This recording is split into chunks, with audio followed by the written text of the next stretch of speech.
Selamat datang di channel Cerita Cinta. Channelnya cerita cinta romantis. Apa kabar sahabat cerita cinta? Semoga senantiasa diberikan kesehatan.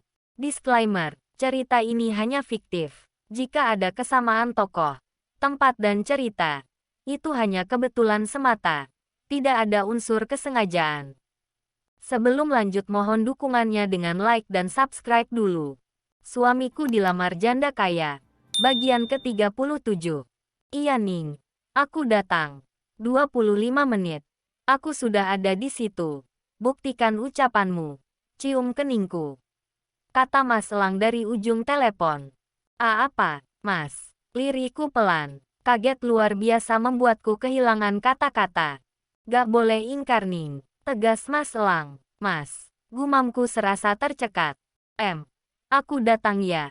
Telepon dia putus. Mas Elang tak memberi aku kesempatan untuk berbicara. Ya Tuhan. Apa yang telah kulakukan? Aku bicara apa tadi? Aku sudah salah ucap. Bagaimana mungkin aku bisa mengatakan kalau aku akan mencium kening Mas Elang? Astaga. Betul kata ibuku di kampung dulu agar aku jangan pernah terlalu larut dalam segala hal.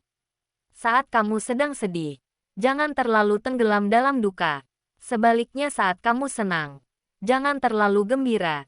Nanti bisa lupa diri. Begitu selalu nasihat ibu. Ini buktinya. Saking senangnya warungku laris. Aku mengucapkan kalimat yang tak masuk akal. Kalimat yang menjerat diriku sendiri. Masa iya aku akan mencium kening Mas Elang? Aduh, sekarang bagaimana? Tenang Ning, tetap tenang. Dia hanya menggertakmu. Bukankah Mas Elang sudah pergi jauh dari sini? Tak mungkin dia bisa ke sini dalam tempo 25 menit. Memangnya dia burung bisa terbang gitu? Memangnya dia sedang ada di mana? Tenang, lupakan saja. Oke, sekarang fokus lagi ke warungmu. Bersihkan itu meja bekas orang makan. Sebentar lagi jam makan siang. Siapa tahu ada pelanggan yang datang untuk makan. Begitu aku menenangkan diri. Segera ku bersihkan semua meja dan kurapikan lagi semua kursi. Semoga semua masakanku hari ini terjual habis. Nanti sore aku bisa belanja lagi untuk jualan besok. Terima kasih ya Allah atas rejeki yang Engkau limpahkan hari ini. Aku bisa menyisihkan sebagian untuk membayar cicilan utangku kepada Bu Ajeng. Begitu tekadku. Dan aku semakin bersemangat. Aku sedang mencuci peralatan masak di kamar mandi dapur. Saat terdengar deru sebuah mobil memasuki halaman. Semoga ada pelanggan lagi yang datang. Segera ku keringkan tanganku dengan sarbet bersih. Lalu berjalan ke depan menyongsong sang pelanggan. Tapi, kok mobilnya pergi lagi ya?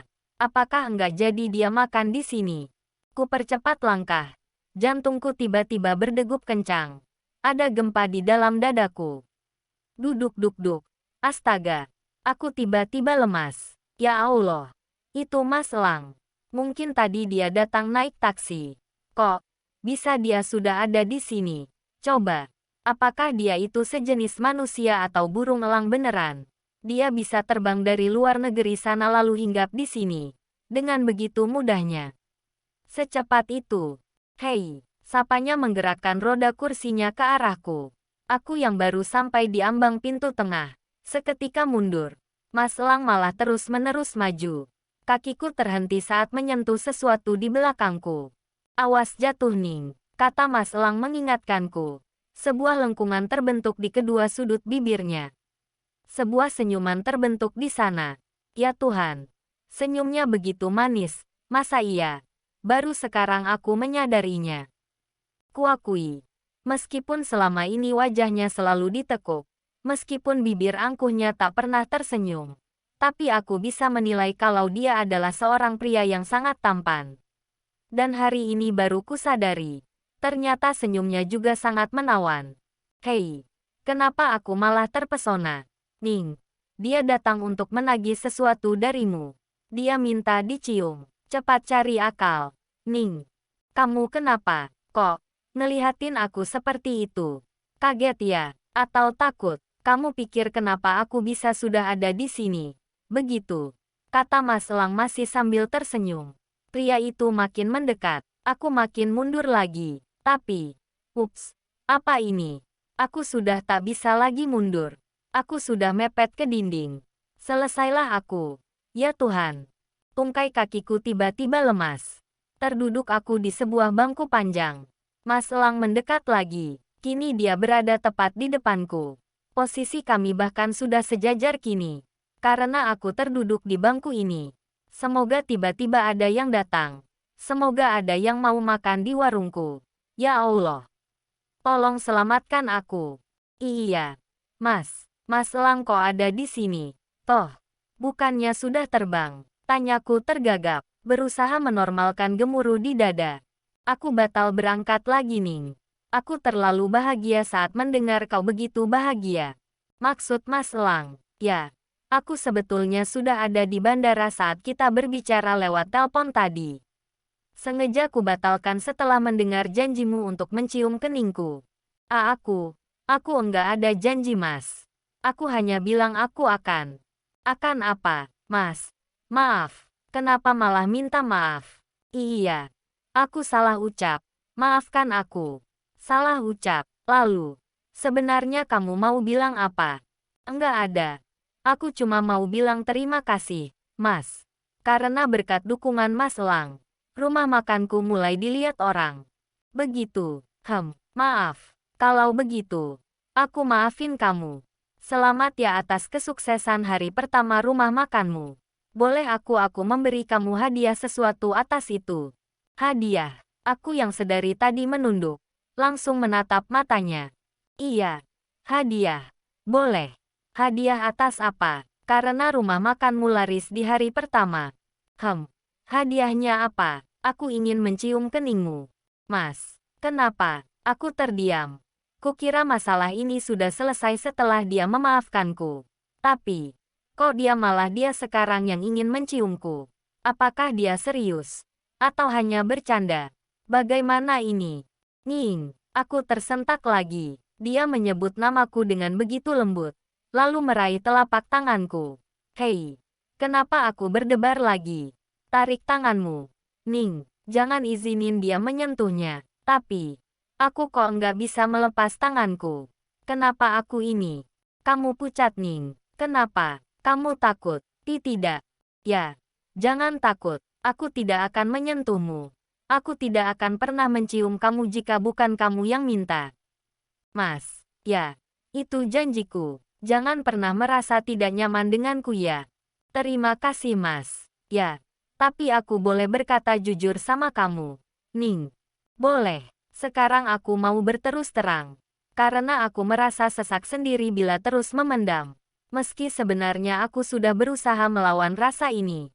Aku merasa aneh dengan perasaanku ini. Ning, aku akan ungkapkan sekarang. Aku deg-degan. Kenapa dia malah terlihat serius sekali sekarang? Dia mau ungkapin apa? Tentang Mbak Nirmala lagi. Sejak bertemu denganmu lagi, aku merasa bingung. Ning, bingung. Kenapa? Awalnya aku kira karena anak-anak. Aku menyukai Nada dan Rara. Awalnya aku iba melihat nasib mereka. Apalagi saat mereka cerita kalau ayam goreng itu rasanya pahit. Katanya kamu yang bilang begitu. Rupanya itu hanya akal-akalan kamu agar anak-anak tidak kepengin saat saudara-saudaranya makan ayam dan anak-anakmu tidak dibagi. Sejak itu, aku ingin sekali membahagiakan mereka. Aku kira hanya sebatas itu. Tapi ternyata apa? Mas, ternyata tidak hanya sebatas itu. Sekarang aku sadari. Aku sayang sama kamu. Ning. Aku mencintai kamu. Apa? Sungguh. Ini sangat mengejutkan.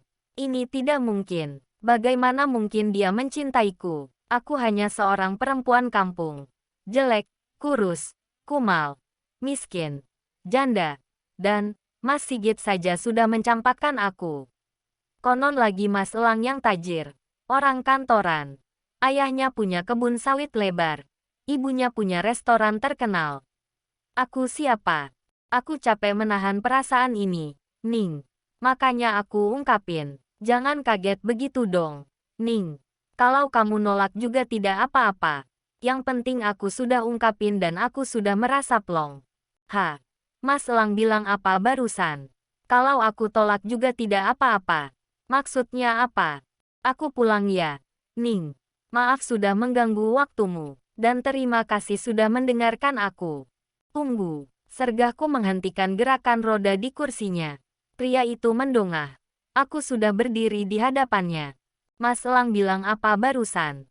Tanyaku menatap tepat di manik matanya. Aku tahu kamu tidak suka mendengar pengakuanku, Ning. Jangan marah begitu. Aku sadar diri. Kok? Aku tidak marah. Aku cuma butuh penjelasan. Mas Elang kayak anak kecil. Tahu enggak?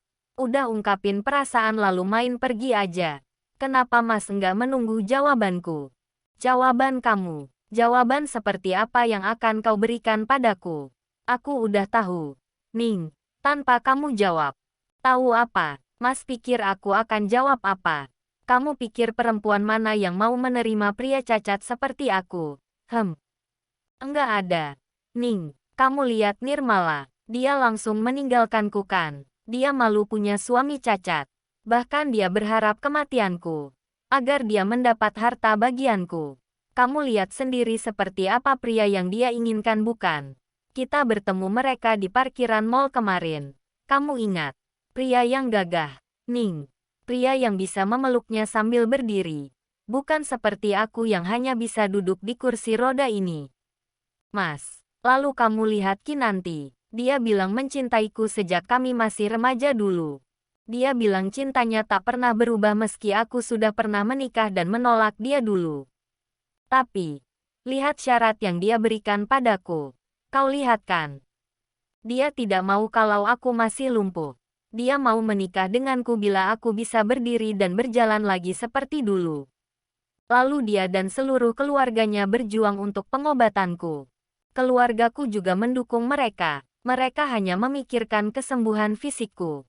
Mereka tak memikirkan kesembuhan jiwaku. Mereka tak memikirkan perasaanku. Apa mereka pikir aku tidak merasa tersinggung dengan cara mereka seperti itu? Aku tersinggung. Ning, bukan aku tidak mau sembuh. Aku mau, tapi tidak dengan iming-iming agar Kinanti mau menikah denganku. Aku tidak mau sembuh untuk Kinanti. Buat apa aku sembuh kalau tujuannya untuk menikahi Kinanti? Mas Elang, maaf. Aku malah curhat sama kamu. Tidak apa-apa. Mas, aku akan dengarkan. Jangan dipendam. Agar enggak nyesek. Agar hati Elang plong. Terima kasih. Sekarang, aku merasa sudah lebih baik. Setelah ungkapin semua ini ke kamu. Termasuk tentang perasaanku ke kamu. Maafkan kelancanganku. Bukan aku tak tahu diri karena berani jatuh hati padamu. Tapi, aku tak bisa menolak perasaan ini. Aku tahu diri. Kok, Ning. Itu sebab aku tak menunggu jawabanmu. Aku tak butuh jawabanmu. Kenapa? Karena aku tak mau kau menyakiti hatiku. Aku tak mau membencimu seperti aku membenci Nirmala dan Kinanti. Biarlah aku tetap mencintaimu saja.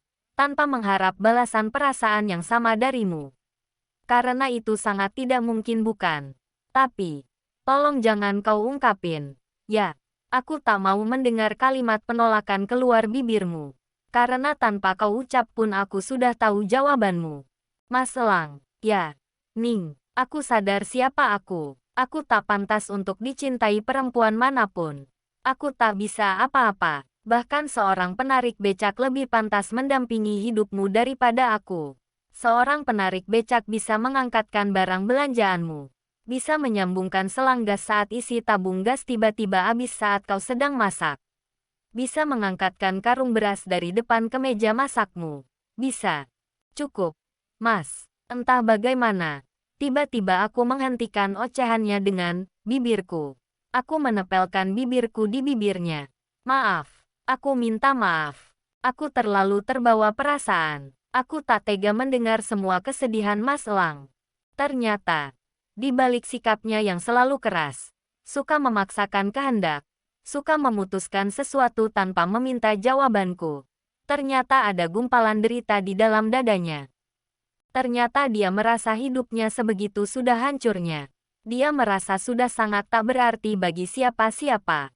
Dia tak tahu kalau dia begitu berarti untukku, untuk anak-anakku. Karena dia aku bisa seperti saat ini. Karena dia aku bisa lepas dari Mas Sigit. Pria yang sudah mencampakkan aku. Karena dia aku bisa merebut anak-anak dari tangan Mas Sigit dan Yosa. Karena dia aku bisa lepas dari jeratan Bu Ajeng. Karena dia aku merasa hidupku lebih berarti. Karena dia aku masih ada. Karena dia. Ning. Lirihnya saat aku tersadar dan segera menegakkan tubuh. Aku menunduk di depannya. Aku malu. Aku merasa sangat malu. Entah bagaimana bentuk wajahnya saat ini. Entah marah. Emosi. Melotot tak percaya. Tertawa mengejekku atau apa. Aku tak berani menatapnya. Aku sangat malu. Aku sangat menyesal. Aku menunduk makin dalam. Maaf, Mas. Aku spontan tadi. Ucapku pelan. Hampir tak terdengar. Bening. Apakah itu jawaban kamu atas ungkapan perasaanku padamu? Aku membisu. Aku tak bisa menjawab. Aku sendiri masih bingung. Ning. Aku sangat bahagia. Aku merasa semua deritaku hilang seketika. Aku merasa seperti terlahir kembali. Aku merasa seperti anak bayi yang ingin cepat-cepat bisa berjalan. Agar aku bisa menggendongmu. Mas, aku mendongah. Aku merasa sangat lega. Ternyata dia tidak menertawakanku. Ternyata dia malah bahagia dengan reaksi spontanku. Semoga dia tidak menganggap aku perempuan murahan. Bening, maukah kau menerimaku dengan keadaanku ini? Aku bingung. Aku harus jawab apa? Kalau aku jawab tidak, buktinya aku sudah menciumnya. Tak hanya di kening, tapi di bibir. Perempuan apa aku ini? Saat tadi dia menuntut cium di kening aku begitu ketakutan. Tapi, tiba-tiba aku yang menciumnya. Di bibir lagi. Hanya karena tak tahan mendengar derita hatinya. Sentuhanku tadi. Sentuhan karena iba atau cinta. Bening, Neng Endi kowe. Bening, keluar kowe. Tiba-tiba terdengar teriakan. Bening, di mana kau? Bening, keluar kamu. Serentak kami menoleh ke arah pintu. Bu Ajeng dan Kinanti menyerbu masuk. Nopo kowe selalu menahan Elang untuk berangkat. Ha, apa maksud kowe? Kowe apain si Elang? Kenapa dia nurut sama kowe? Teriaknya Bu Ajeng dengan wajah merah padam. Kinanti juga sama. Sepertinya mereka sedang sangat emosi. Bagaimana ini, Ning? Lihat aku. Sayang. Aku tercekat. Mas Elang terlihat malah sangat tenang. Tangan kekarnya meraih daguku. Lalu mengecup lembut keningku di depan ibunya dan Kinanti. Wanita yang sangat ingin menjadi istrinya. Bersambung.